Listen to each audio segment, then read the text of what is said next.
Skarloey had been to the works to be mended. He felt much better. Rusty the Diesel was helping him off his rail car. Skarloey hadn't met the little diesel before. Rusty seems a kindly sort of engine, he thought to himself. I help to mend the line and do odd jobs, explained Rusty. I hear everyone is looking forward to seeing you again. Come on.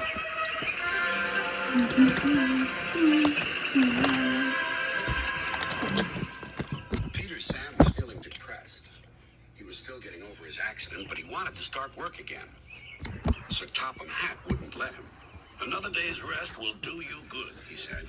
Besides, I've got a surprise for you. For me, sir? How nice, sir. What is it, sir?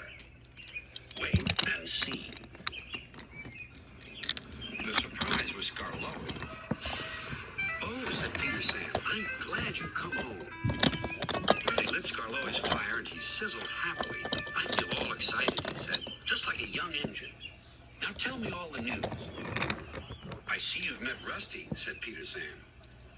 Yes, I like that diesel. So do I, replied Peter Sam. It's a pity Duncan doesn't. Who is Duncan? He came as a spare engine after my accident, replied Peter Sam. Is he useful? He keeps busy, and I'm sure he means well, but he's bouncy and rude. He sings and sways and swivels around. His drivers call it rock and roll.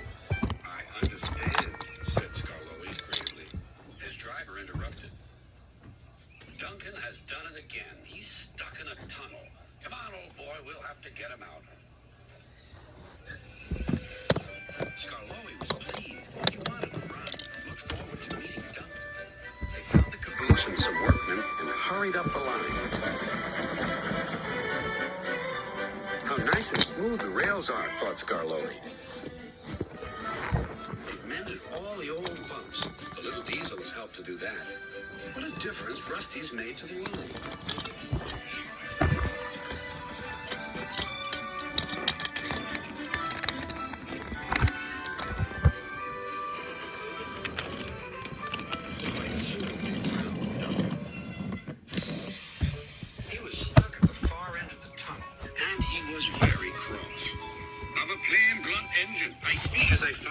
Tunnels should be tunnels and not rabbit holes. This railway is no good at all. Don't be silly, snapped his driver. This tunnel is quite big enough for engines who don't rock and roll. It took a long time to clear away the rocks and set Duncan free again.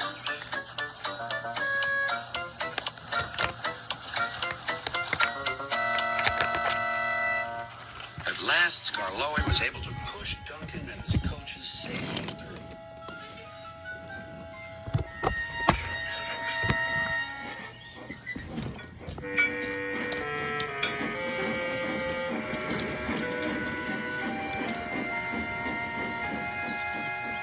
The caboose was left on the siding, and the workmen stayed to make sure everything was safe.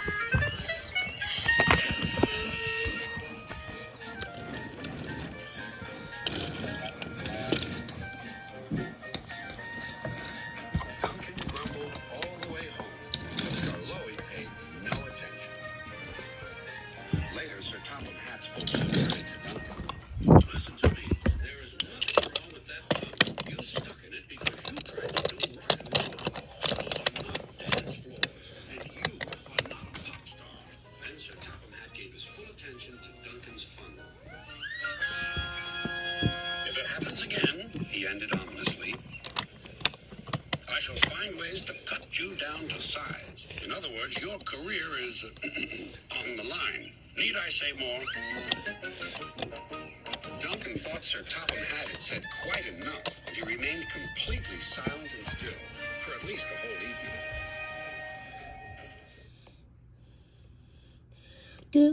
evening. Commercial break. Skarloey, the little engine, loves all the sights and sounds along his line and knows them very well.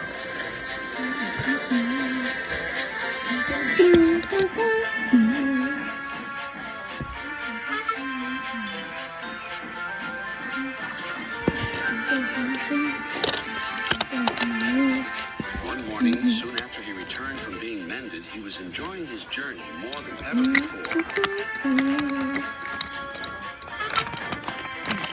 Along the way, he met Rusty. You know, he said, if I couldn't see these familiar faces and places, I'd think I was on a different railway. You've done wonders with these rails. Rusty laughed. I'm glad you're pleased. Manager said, let's mend the track so well that he won't know where he is. And we did. And you didn't, if you take my meaning. Scarlowe liked this hard-working diesel. There's still one bad bit, warned Rusty, just before the first station.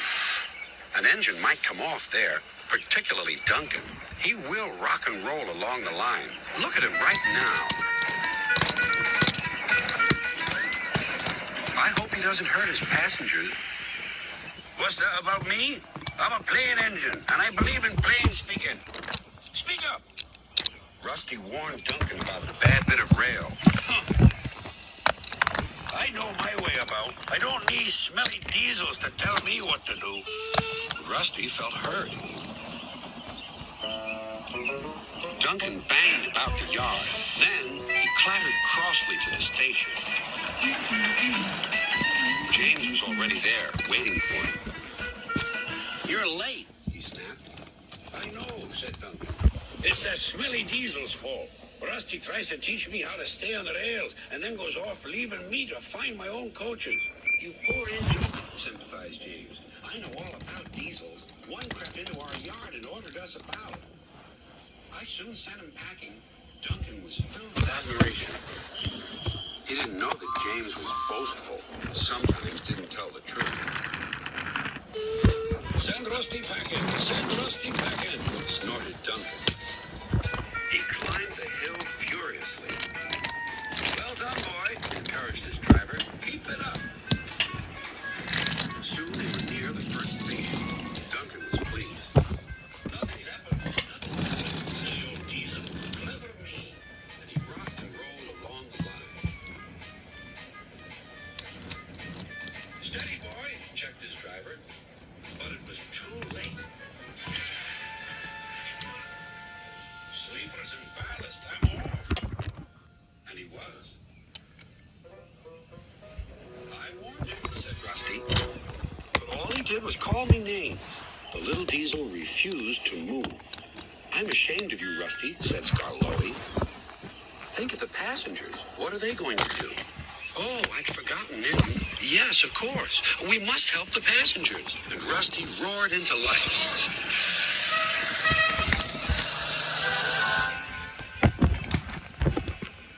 Duncan stood sad and solitary. He couldn't rock and roll now. Oh dear, he thought. Everyone will know how silly I am. The passengers had to get out and help too. They weren't very pleased about that, but worked as hard as they could. They carefully levered Duncan back onto the line.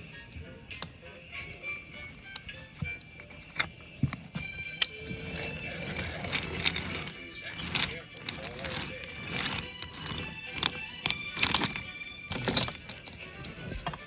At last evening came. Rusty, he whispered, thank you for helping. I'm sorry I was rude to you. That's all right, Duncan. I wish all diesels were like you. Let's be friends. Suits me, replied Rusty. We'll mend that bad bit of rail first thing tomorrow. She's in.